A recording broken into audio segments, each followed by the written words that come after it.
Welcome to the Mind Myself podcast. I'm Esther, and it is my pleasure to be bringing you information about healthcare approaches, health issues, and people's health journey stories, all from the complementary, holistic, and integrative perspectives, helping you become your own best health advocate and helping you make your own informed choices because you matter.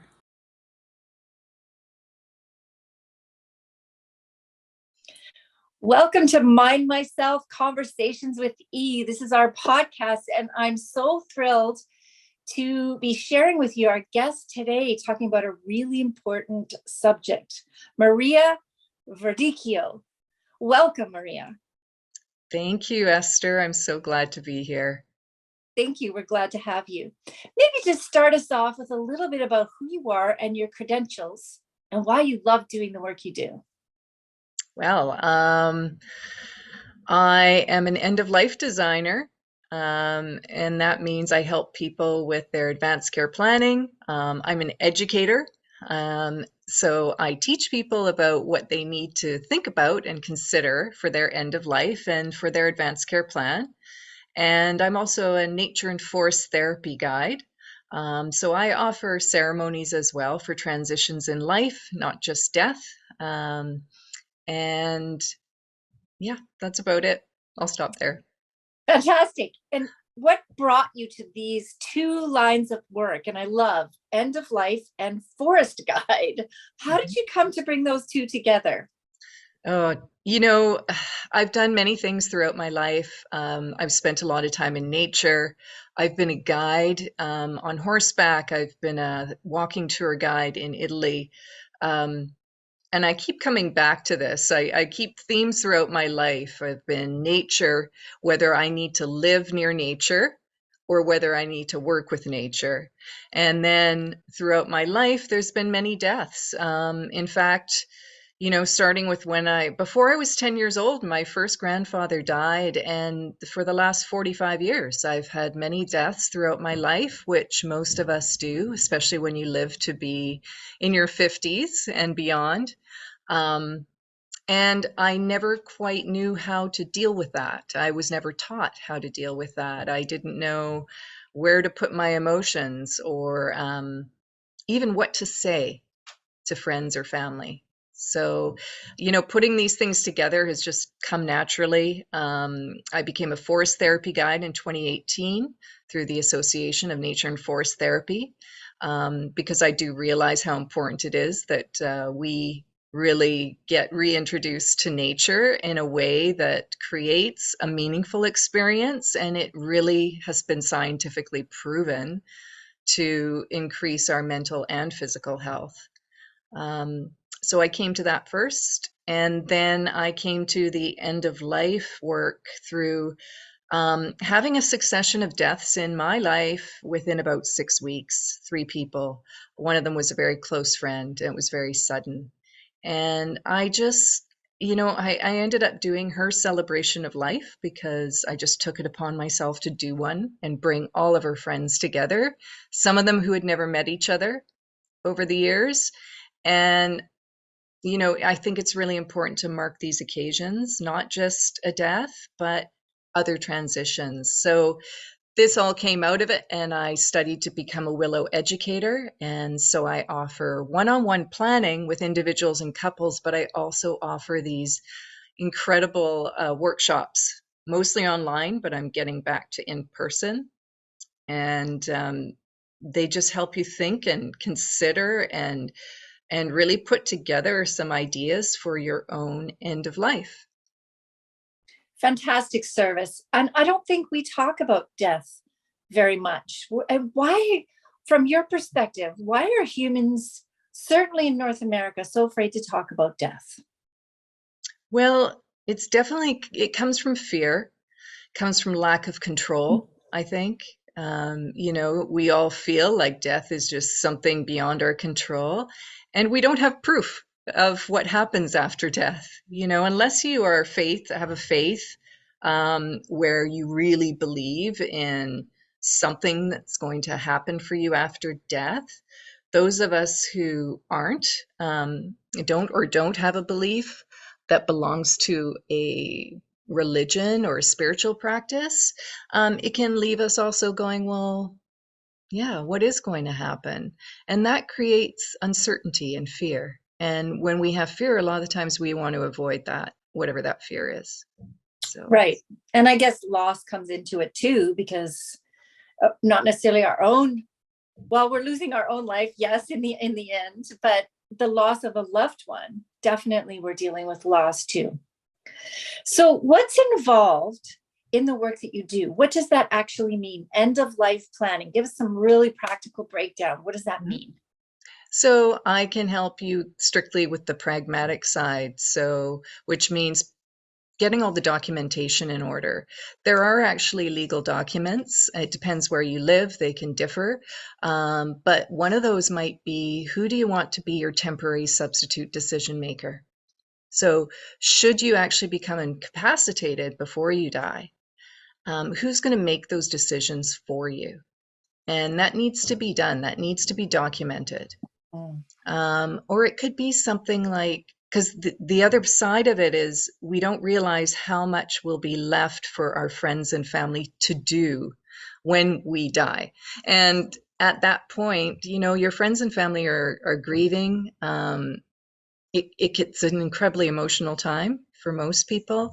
And so you're leaving this what can be a mess behind if you don't have a will, if you don't have in place what you want to have done with your body, for example, your body disposition.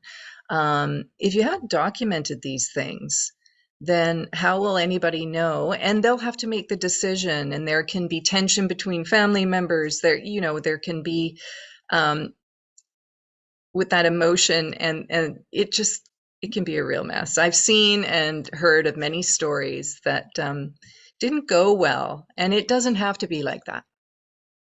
Absolutely. And I have a mom who is 87, almost 88, and we've done some of this difficult planning together. I too have had a number of deaths that I've had to work through over the course of my life since I was a child.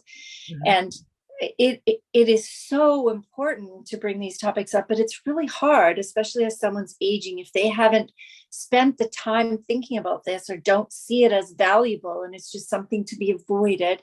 How would you help somebody who has, say, an aging parent or somebody they're caring for who's resistant? What would you advise? Ah, well, it depends what they're resistant. If they've come to me, then that's a huge first step. It means they're curious. It means they know that they need to do something, but they don't know what they need to do. So I always start with people, I use coaching methods, and I start where people are at. So once I've spoken to the person to find out, what is it that's going on, and then I tell them how I can help them. It could be a group workshop that they attend. It could be a death cafe, which I offer once a month, free death What's cafes. what's a death cafe? It's it started in 2011 in the UK, and the idea was to bring people together in a local cafe where they could talk about death over tea and cake, basically, and free to attend. There's absolutely no agenda, which means when I lead a death cafe and I do them online, it means that I'm there to facilitate. I'm not there to also lecture or impart any education. And it's also not for counseling for people who are, say, grieving a loss. But of course, people can come who are grieving a loss, but it's just to be in community and talk about death and dying. Wow. So it sounds like you provide opportunities for people to come and talk to you if they're having difficulty, A, themselves, or B, with a loved one. Hmm. And so if they're going, okay, well, what's my next step? Hmm. Our next step would be to talk to you or somebody like you to help them through the process and go, okay, well, you need these 12 documents or 15, Hmm. whatever it is. And then you need to think about these kinds of things. So that seems very logical and practical and something that we should all be thinking about. We should all be thinking about it, especially because we don't know when we're going to die. And unless you face that, you also won't be able to, well, live fully, really. That tends to be an outcome of doing this type of work is you'll figure out your values, your beliefs, and then you kind of go, wait a minute, if that's what I value towards my end of life, then why aren't I living those values now? Or why wait? You know, people have a bucket list, and sometimes they don't put that to, a lot of the time they don't put that together till they're in their 50s or 60s. And it's like, well, why wait till you're in your 50s or 60s? Why not do what you want to do and what brings you joy throughout your life so that you can live fully until your death? That's really what it's about. Wow. So I hear you saying that even young people should be Hmm. thinking about this and planning for it, and Hmm. working with somebody like you could actually help them live a whole freer life because they don't have that thing hanging over their heads. Yeah. Yeah. And it just really helps. I don't know how to explain it. It's, you know, the work is, it's very heart-centered as well as pragmatic, and it just can help you put off things that are really important and meaningful for you when you do consider and put a bit of a plan together. It doesn't have to be all at once, but just taking a step is very helpful. During my group workshops, it's so interesting because, you know, and I really enjoy doing it online because people can come in from all over the world. And it's so interesting the conversations that come out of the workshops, and whether it's, you know, I do one called Greening Your Death and Aligning Your Values. I do another one called What to Leave in Your Departure Directions. So, you know, it just depends. Another one is how to even start a conversation around death and dying. So if you're, this is great for people, like you're saying, people maybe who have aging parents and they want to be able to help them in some way or even know how to help them. So, you know, they may not know how to even approach speaking to their parents about death and dying and what they want, you know, what they want in their lives before they die. And this can really help open up that conversation. And what typically do you find? Maybe share a story with us of a story or two, really briefly, about what difference your work made in someone's life and in someone's death. Yeah. Um, well, for one, somebody who called me from their hospital bed, and they were having major surgery in a few days, and were told basically they had a 50-50 chance of living. And so speaking with them, finding out what they had in place already. You know, did they have a will in place? Did they have a partner who, like, did they share everything with their partner? Had they already sorted that out? What did they own? You know, little things like this. Also, what's important to them for others to know. So, what came out of this conversation was that they really, and they really gelled with, was creating a heart will. Some people call it a spirit will or a living will. And the idea is that you put down, and it is one of the workshops I do as well. So you learn how to write out everything you want people to know. It's not a will that needs to go to your lawyer or be signed by anyone, but it can be little things like my grandmother's brooch. I really want my niece to have. I want there to be a party, you know. And this is what I want within my party, my celebration of life. You know, I don't want people to be sad. I want my girlfriends to come over and go through my vintage clothes. I want, you know, it's all these little things. And when you do that, it does bring you joy because you're going, and it can feed into the pragmatic side of you where it's like, okay, I've tidied all that up. You know, it's sort of like, spring cleaning in a way. You're just putting everything down on paper, and then you leave it with a friend, or your partner. And it was really great because the next day, I sent them some information via email. The next, I said, okay, tomorrow, let's talk again. And I can write it down for you if you can't. And instead, what happened was a friend of theirs came to visit them in the hospital, and they ended up helping them do it. And the two of them together had a great time doing it. And in fact, when I spoke with her that next afternoon, it was like a weight had been lifted off her shoulders. I could really tell. And that was really great to see. She was very That's happy. that's awesome. And what was the outcome of the surgery for that woman or the person? She Totally lived? fine. Yes, Okay, awesome. But absolutely. then she could rest Fantastic. assured that she had her plan in place moving forward. And now she got to live her life more fully, as you say. So Yes. I also hear you had mentioned in our previous conversation about that some of this, if we have the right attitude, can be fun Yeah, and help us live better lives. So oddly enough, yes. who knew end of life planning could actually be fun? Yeah, yeah. Wow. And so what's your mission and vision for this life, for this work you do? Well, my mission statement is to empower and equip people to live fully and be remembered well. So that's another part of it is your legacy. And, you know, your legacy, a lot of people think that, oh, do I have to set up a foundation or leave money to something? And it's like, no, a legacy is what you want to be remembered for, and sharing that with your community. And so writing a legacy love letter or legacy love letters can be really interesting. You could write your own story, about your life. It could be something that's left for historical purposes. I don't know things about my Italian side of the family. There's a lot of really rich history there and great stories I've heard bits of, but it only goes back to my grandparents. I don't know anything prior to that.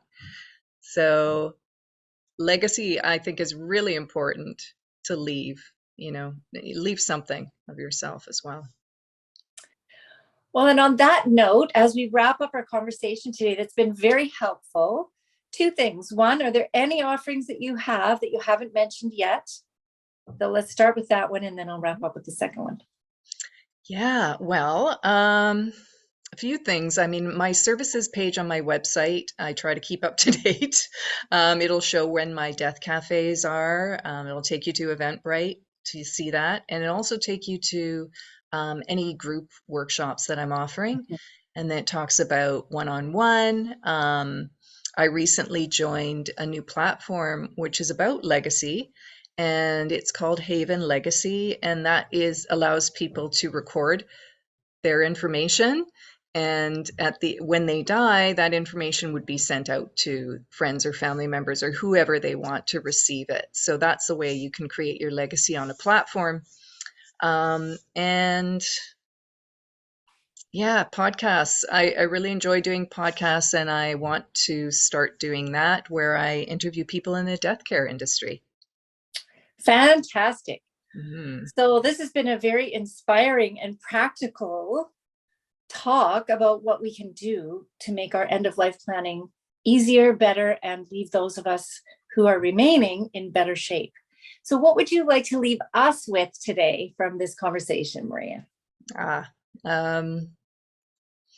There's some quotes. I don't know if you've heard of, he's an author, I'm going to say his name, Haruki Murakami. Always after Haruki Murakami. He said, "Death is not the opposite of life, but a part of it." So there you go. Simple, to the point. It is a part of life, and we don't want to acknowledge that. So I look forward to helping people with that. Fantastic. Thank you so much for being here and sharing about this really important topic with us today. Thank you. Thank you for being with us at the Mind Myself podcast today. We know that time is precious, and you've spent some of your valuable time with us. We're grateful. If you would like to reach out to our guests directly, the information is below. And if you would like more from Mind Myself, that information is also below. Please visit our website and check out all the information about the different complementary, holistic, and integrative healthcare approaches, information about health issues, more podcasts, tons of blogs, and we even have a community page for you where you could reach out and tell your story safely, or you could ask questions, and perhaps somebody else in the world is going through something similar to you. In any case, we're so glad you're with us, And we're doing this because you matter.